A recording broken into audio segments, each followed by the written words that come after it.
Hey guys, this is Mike from Next Opportunity Events. Going to talk to you today about the Breaks Ultra Marathon. It's officially race week. Happy Labor Day to everybody this week. And if you're running the Breaks Ultra or the State Line Scramble this weekend on September 11th, I just wanted to go over a few updates, not quite updates, but just things that I think are important and things we don't talk about too much. Just a few things I want to hit on today. I won't take too much of your time. We're going to do a full pre-race briefing that I'm going to record and send out via YouTube later in the week. That'll probably go out on Thursday, and that'll just be our complete pre-race briefing. But today I just want to hit on a couple things. I've got my trusty notebook here just to let you know what I've been into today. I'm in my wood shop today, and of course I'm finishing up the awards for the Breaks Ultra. Here's the axe for the first place. I've got first place, second place, and third place axes for overall men and women for the Breaks Ultra, and then plaques for the overall winner of the State Line Scramble that we're finishing up today and tomorrow also. So let's get right into the announcements and updates and just things that I think are important. First thing I want to talk to you guys about is the Ratliff Hole Aid Station. Now, most of these things admittedly are going to apply to the Breaks Ultra,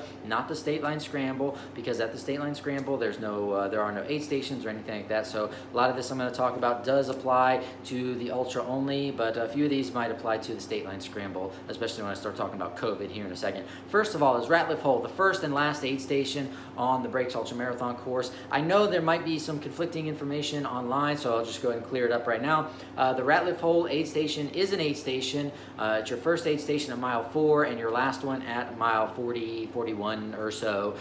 In the morning, that's really just going to be fluids only. Most people don't even stop at that aid station anyways, but you need to stop and just and at least check in. But as far as food goes, we're really not going to set that out till the afternoon, evening when you're coming through on your outbound trip, but we will have the aid station there. It's a good idea to stop at Ratliff Hole at mile 4, or maybe it's like 3.5, mile 3.5. It's a good idea to stop there. Nonetheless, don't just run right through it. It's good to just go ahead and top off your water and fluids in any way before you start heading up the mountain. So Ratliff Hole is an aid station, your first and last aid station on the course, mile 4 and ish, 3.5, 4, and then at about 40, 41 or so. I wanted to just stress this year that let's just be honest, it's been a rough year to try and recruit volunteers. With COVID for the past year, and I think other things, people are busy. We're really light on volunteers at the Breaks Ultra this year. So I'm going to need everybody to be patient when you get to your aid stations. They're going to be crowded, and we're going to be short on volunteers this year. Everybody needs to be patient, relax, and be nice to the volunteers. It might take a little bit longer for you to get checked in and checked out of each aid station. Please just be patient and help us out there at the aid stations. We are light on volunteers this year, so I'm going to need your help. Just being patient and take your time. Make sure you do get checked in and checked out. Don't get impatient and just leave an aid station without getting checked out first. So just help me in that way and just be patient. I very much appreciate it, and I know our volunteers will too, because they're giving up a Saturday to come and spend with you all to help you accomplish this goal. Let's see, number 3 on my list is COVID. Let's talk real quick about COVID. Many of you probably saw our announcement this past week that effective on September 15th, we're going to start requiring vaccinations or proof of a negative test within 72 hours. Now that's effective September 15th, so it does not apply to you for the Breaks Ultra Marathon. We felt that with how soon that race was, it wasn't fair to ask you to go through that before September 11th. So that does not apply. However, we are still asking people to mask up when you're indoors and socially distance as you can when we're around the finish line especially, and just be courteous of each other. There are several out and back sections of the Ultra course. The State Line Scramble is a single loop, but on the Ultra course there are some out and back sections. So as you're passing each other face to face, just give each other enough space. Let's still try to social distance as much as we can when we're there. We know that we're much safer outdoors than we are indoors, but when you are indoors at the restaurant, in the restrooms, in the lodge, please be courteous and wear a mask regardless of whether or not you're vaccinated. The staff at the park would really appreciate that. I would appreciate that, and everybody who lives in the area who doesn't want COVID to spread would appreciate that. So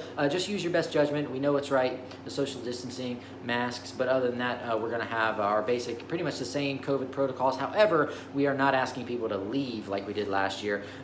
We do want to hang out at the finish line, so after you finish the Breaks Ultra that evening, or if you're running the State Line Scramble that morning, rest up, come back and hang out all evening. We're going to be hanging out at the finish line. A reminder though, the one COVID protocol that does suck most is that we're not doing any prepared food at the finish line. We're basically going to have a big aid station. We're going to have fruits, chips, aid station stuff at the finish line. But we're asking everybody to just support the restaurant. With health departments taking a much closer look at events since COVID happened, it's just too big of a risk for us still to prepare any food given the COVID-19 case counts in the area where we're doing this race. So no prepared food at the finish line. Please finish the race, go get some takeout from the restaurant, and then come right back up. It's less than it's like 50 yards from the finish line to the restaurant. So finish, rest up, get changed, go get some food, and then come back up to the finish line, cheer everybody in. We're gonna be partying all night until 10 o'clock and even later till the last finisher comes in. So please stick around with us there.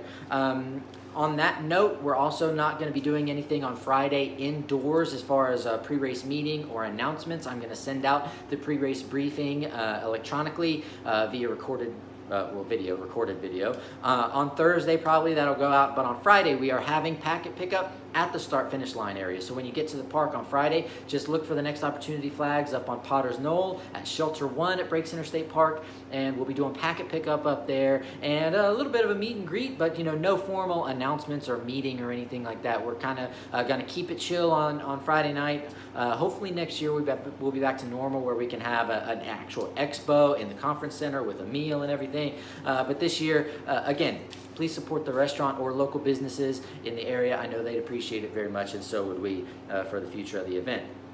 One thing about river levels, again for the Ultra, not State Line Scramble, we are still planning on going across the river as always. Please take a look at the website. If you go to breaksultra.com, scroll down to the course section. At the bottom of that section, there is an explanation and map information about our alternate route. Should we get rain and the river raised to a dangerous level, we do have an alternate plan. Please review that alternate route and just be familiar with it. Basically, the gist of it is, if we have to go around the river, the whole route becomes one giant out and back with a lot of road in it. A whole lot of road in the morning, and then at the end of the race, a whole lot of road. So let's hope we don't have to do that. The river's looking good right now. One resource you can look at is a good website by a local raft guide or rafter. I don't really know exactly who the website is built by, but if you go to russellfork.info, that's russellfork, one word, .info, you'll see at on that homepage, that very first paragraph kind of gives some information about CFS, cubic feet per second. And it's going to add them up, what the natural flow of the river is, and then how much the Army Corps of Engineers is releasing from Flanagan Dam. And then it adds them up and says, if you look at that website, russellfork.info, that first paragraph will end with the total flow is this many cubic feet per second. We really need that number to be under 250 in order for us to cross the river safely. It's always been around about 200 or slightly under. A couple days ago, it was at 2,000. Right now, it's about 230. So if we were to run it right now, we'd probably be safe. So again, it rises and falls very rapidly. So that's one thing. If you're just curious, you can look at russellfork.info. It's a cool web page to just check, like, where's the river at? And if you look at that and it's over 250, then it's probably too high for us to cross. But again, keep in mind, it can be 500 right now, and then tomorrow morning it can be 180. It can change that rapidly. So don't put too much stock in what it is right now. Really what we do at the river is we look at it on Friday afternoon and we make a call as to where it's going to be based on the forecast and where the river levels are right there. And if we do need to go to an alternate route, then you will hear from us via email on Friday night. So the best thing for you to do is to check your email right before going to bed on Friday night. You don't see an email from me, that means the course is good to go. If you do have an email from me